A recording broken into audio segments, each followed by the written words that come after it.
Sebelum kita lanjut, jangan lupa like, comment, subscribe, dan nyalakan notifikasinya agar tidak ketinggalan info terbaru lainnya. Semoga bermanfaat.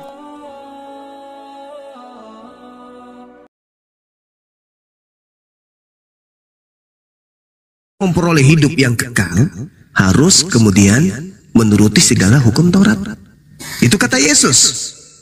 Setelah kemudian mengajarkan segala ketetapan yang datang kepada Bani Israel berupa perintah Tuhan, kata muridnya, aku sudah melakukan itu.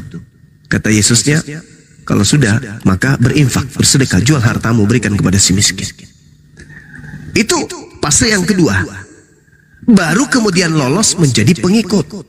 Setelah kamu lakukan itu semua, menjalankan hukum Taurat, membantu si miskin, barulah kau bisa menjadi pengikutku. Itu. Nah sekarang Kristen bagaimana mau menjadi pengikut Yesus anak Maria? Sedangkan hukum pertama, syarat pertama sudah dianggap sampah. Tidak bisa Kristen ini menjadi pengikut anak Maria, nggak bisa.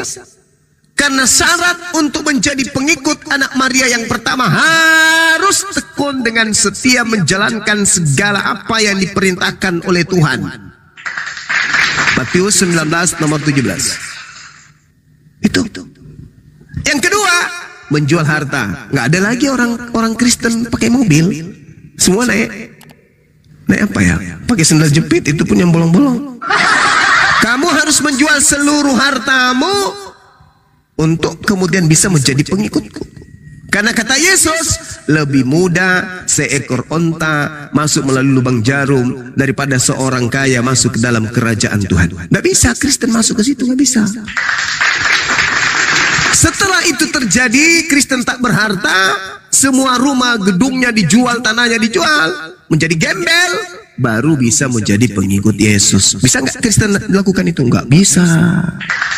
Jadi Kristen itu bang, bukan pengikut anak Maria, tapi pengikut Kristus yang beda, yang datang kepada Paulus. Jadi kalau saudara mengatakan bahwa hukum Taurat itu adalah sampah, ya itu ajaran Paulus. Yesus hukum Taurat itu adalah hidup kekal. Itu kunci mati tuh. Sekali lagi saya kasih hadiah juga kepada saudara, Yohanes 12 nomor 50. Dan aku Yesus tahu bahwa perintah Tuhan itu adalah hidup yang kekal. Jadi apa yang aku katakan, aku menyampaikannya sebagaimana yang difirmankan oleh Tuhanku kepadaku. Tuh catat itu bang. Jadi Yesus menerima pengajaran dari Tuhannya. Hukumnya itu adalah hukum kekal. Hukumnya itu adalah untuk memberikan upah hidup yang kekal pada siapa yang menurutinya. Sedangkan Paulus yang Anda ikuti mengajarkan hukum Tuhan yang Yesus kukuhkan kepada murid-muridnya justru adalah sampah, tinja, kotoran. Bolehkah saya bertanya? Siapa yang kemudian datang kepada Paulus di tahun 50 di mana Yesus sudah tak ada di dunia? Silakan.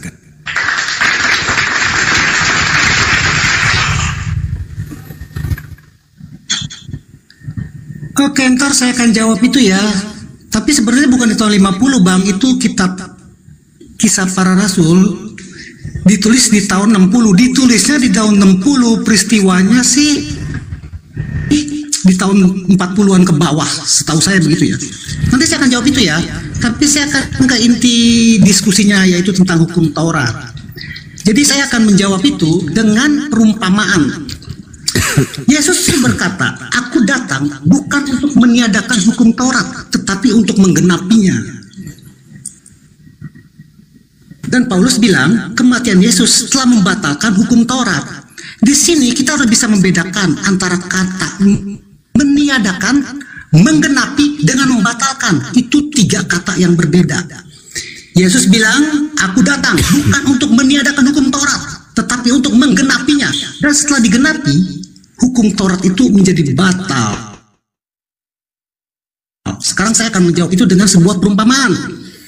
Misalnya ada seorang direktur yang mempunyai sebuah perusahaan. Terus direktur itu menetapkan sebuah hukum atau peraturan. Direktur itu bilang begini kepada seluruh karyawannya, jika kalian bekerja dengan baik dan benar, saya akan membangun, misalnya kita sebut saja koperasi untuk kesejahteraan karyawan. Tetapi pada kenyataannya semua karyawan tidak melakukan pekerjaan dengan baik dan benar. Akhirnya semua karyawan dihukum oleh sang direktur. Mereka dihukum harus kerja lembur tanpa digaji sampai koperasi itu dibangun. Dan hukum itu tertulis di atas materai, sehingga sang direktur tidak akan meniadakan hukum itu. Tetapi karena begitu besar kasih sang direktur kepada karyawannya, dia mengutus anaknya yang tunggal dan memberi segala kuasa untuk memimpin di perusahaan itu. Lalu sang anak, singkat cerita aja ya, saya singkat aja nih perumpamannya. Lalu sang anak mengorbankan seluruh hartanya untuk membangun koperasi. Itu berarti sang anak bukan meniadakan hukum sang direktur, tetapi sang anak menggenapi hukum sang direktur karena koperasi itu dibangun. Dan setelah koperasi itu dibangun, seluruh kewajiban karyawan untuk kerja lembur itu sudah batal. Karena untuk apa sang anak mengorbankan seluruh hartanya untuk membangun koperasi kalau karyawannya tetap kerja lembur untuk membangun koperasi? Sudah batal, karyawan sudah tidak wajib lagi melakukan kerja lembur. Jadi kerja lembur sudah tidak menyelamatkan. Itu perjanjian yang lama. Sekarang sang anak mengadakan perjanjian yang baru dengan para karyawannya. Kalau karyawannya harus mengasihi sama karyawan. Terus ada karyawan yang kerja lembur, dia tetap kerja lembur walaupun sudah tidak diwajibkan, tapi dia tidak mengasihi karyawannya. Lalu sang anak memanggil karyawan itu dan menghukumnya. Terus karyawan itu bilang begini, loh saya ini kerja lembur, kenapa saya dihukum? Hukum Taurat, maksud saya, ini perumpamannya, kerja lembur tidak bisa menyelamatkan. Yang bangun perumahan ini. Menyelamatkan adalah mengasihi sama karyawan. Itu perjanjian yang baru, yang ditentukan oleh. Kenapa bang? Ya kan Paulus bilang, kalau hukum Taurat tidak bisa menyelamatkan. Saya analogikan kerja lembur tidak bisa menyelamatkan. Yang menyelamatkan sekarang adalah mengasihi sesama manusia, mengasihi sesama karyawan. Karena kerja lembur itu sudah batal, karena koperasi itu sudah dibangun, sudah digenapi semua oleh sang anak. Kira-kira seperti itu perumpamaannya. Silakan.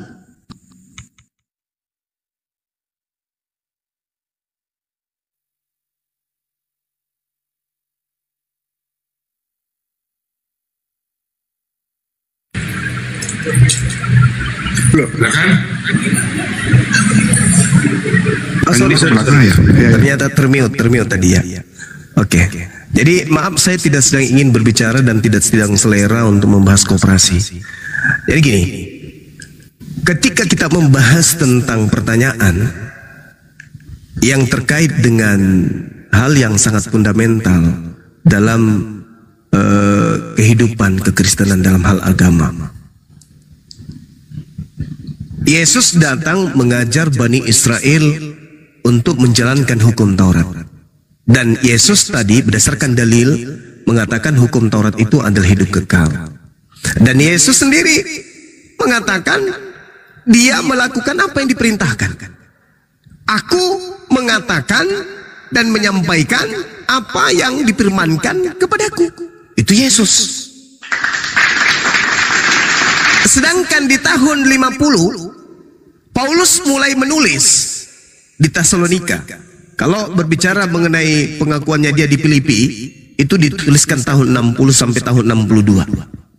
Nah, Anda mengatakan itu cerita yang dibangun kemudian oleh Lukas dalam Kisah Para Rasul. Bung, Kisah Para Rasul itu kitab kedua. Kitab pertamanya adalah kitab Lukas.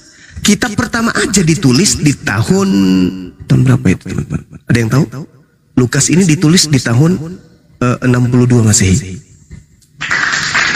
Saya ulang lagi. Buku pertamanya Lukas, tabibnya Paulus ini, itu ditulis tahun 62. Apalagi buku kedua, yaitu Kisah Para Rasul. Kisah Para Rasul itu ditulis setelah buku Lukas. Lukasnya ditulis di tahun 62, berarti Kisah Para Rasul ditulis di atas tahun 62. Paulus menuliskan suratnya nanti di Filipi pertama, ketika dia mengatakan kemudian di Filipi 1, Filipi 2, Filipi 3, dia mengatakan hukum Taurat itu adalah tinja. Itu terjadi penulisan di tahun 60 sampai 62. Nah, pertanyaan saya, Yesus di tahun 33 mengatakan segala firman yang engkau berikan telah aku sampaikan kepada mereka. Coba, di tahun 33 Yesus yang berkata hukum Taurat itu adalah hukum kekal, hidup kekal, dan Yesus tidak berkata selain daripada apa yang diperintahkan untuk diucapkan. Yesus terangkat ke langit. Di tahun 60 tiba-tiba Paulus mengajarkan kalau hukum Tuhan itu adalah tinja. Pertanyaan saya kepada saudara, siapa yang datang kepada Paulus di tahun 62 itu? Yang mengajarkan Paulus di tahun 60 sampai 62, yang membimbing dia, yang mengkader dia, mengospek dia untuk menjadi wakilnya, yaitu Paulus. Itu siapa? Di tahun 60 sampai tahun 62, Paulus ada yang mendikte dia, ada yang menatar dia.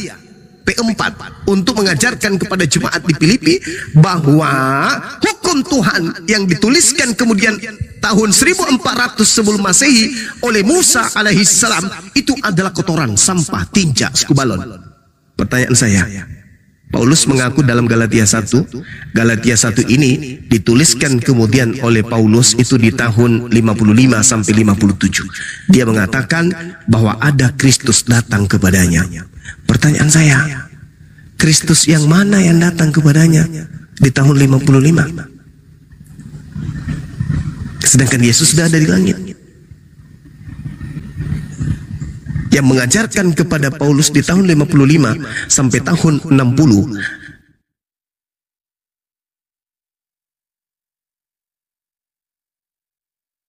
tetapi bernama Yesus. Ada datang padanya sosok bukan manusia, mengaku Yesus. Ini siapa ini, Bang? Sedangkan selama Yesus mengajar, dia tetaplah manusia.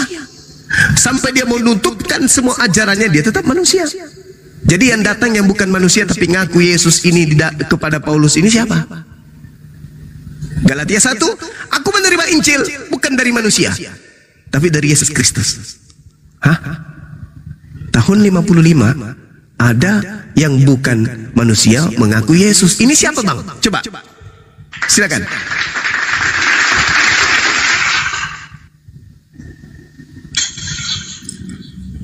Oke.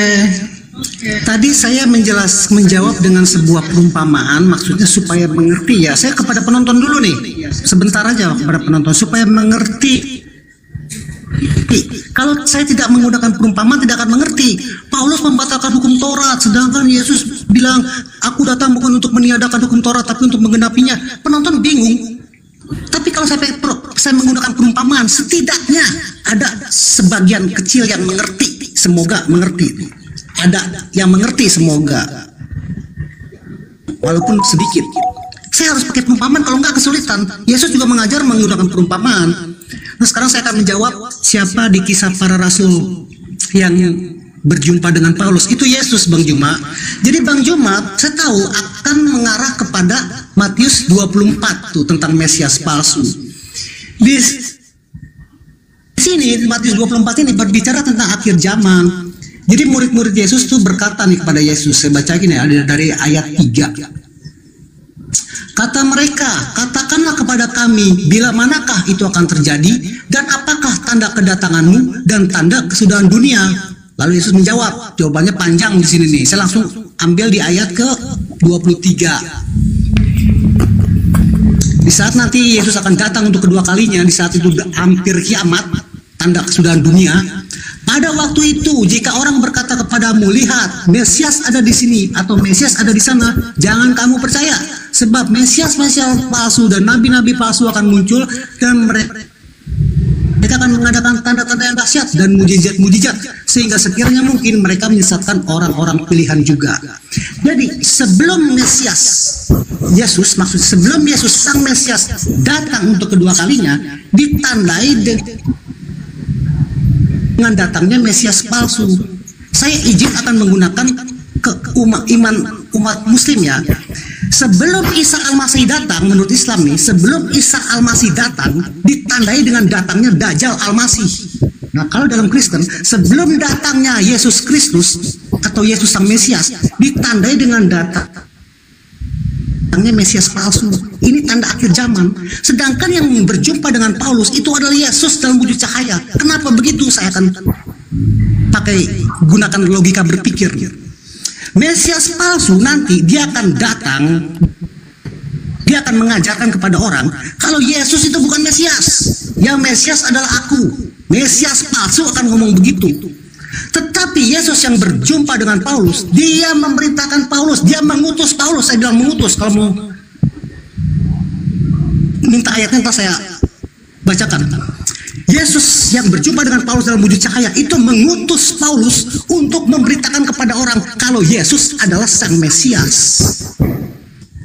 Begitu logika berpikirnya. Mesias palsu akan bilang Yesus bukan Mesias, aku yang Mesias. Mesias palsu akan bilang begitu. Tetapi Yesus yang bertemu dengan Paulus mengutus Paulus untuk memberitakan kepada semua orang kalau Yesus adalah Mesias. Begitu cara berpikirnya, Bang. Silakan. Oke. Sejak kapan Yesus itu bukan manusia, Bang? Siapa yang mengajarkan Paulus bahwa Yesus itu bukan manusia?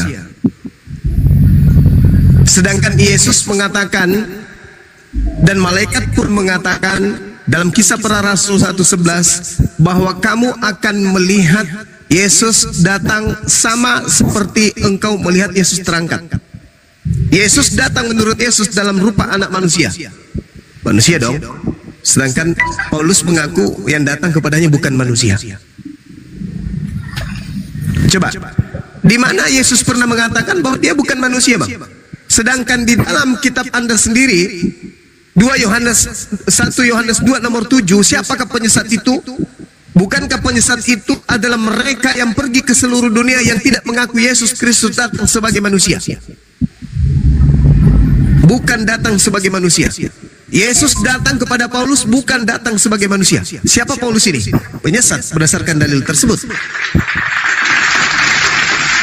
Siapakah penyesat itu? Bukankah dia yang pergi ke seluruh dunia yang tidak mengaku bahwa Yesus Kristus telah datang sebagai manusia? Nah, Paulus mengatakan Yesus Kristus datang kepadanya, datang bukan sebagai manusia. 2 Yohanes 1 nomor 7. Itu betul itu. Nah, sekarang ketika Anda mengatakan itu adalah Yesus, bukankah Yesus itu terangkat, Bang? Terangkat ke langit. Dan Anda mengatakan yang datang kepada Paulus itu adalah Yesus. Kok bisa? Sedangkan yang datang berupa cahaya itu adalah iblis. Lukas 10 nomor 18. Kata Yesus, aku melihat iblis jatuh dari langit ke bumi berupa cahaya. Yang datang kepada Paulus berupa cahaya. Yesus ketika dia datang, kata Yesus, maka aku akan datang dalam rupa anak manusia. Kalau rupa anak manusia berarti manusia dong, Bang. Sedangkan yang datang kepada Paulus bukan anak manusia. Berarti yang datang kepada Paulus bukan Yesus, tapi mengaku Yesus. Bukankah Yesus sudah mengatakan waspadalah kepada penyesat yang datang kepadamu dengan memakai namaku dan berkata akulah Yesus, akulah Kristus, jangan kamu percaya. Jadi apabila ada orang berkata ada Yesus di padang gurun, ada Yesus dalam bilik, jangan kamu percaya. Kenapa jangan percaya? Karena dia adalah Yesus palsu. Ayo, sejak kapan Yesus mengajarkan dirinya akan datang dalam rupa cahaya? Yesus mengajarkan akan datang dalam rupa anak manusia. Kalau ada yang datang memakai namaku dan berkata akulah dia, jangan kamu percaya. Coba saya ingin menyederhanakan materi ini. Saudara, ketika murid-murid Yesus datang di Bukit Zaitun bertanya, "Guru, apa tanda kedatanganmu?" Tolong Anda uraikan di sini. Apa tanda kedatangan Yesus dan apa tanda kemudian oknum yang bukan Yesus dan minta untuk jangan dipercaya? Silakan.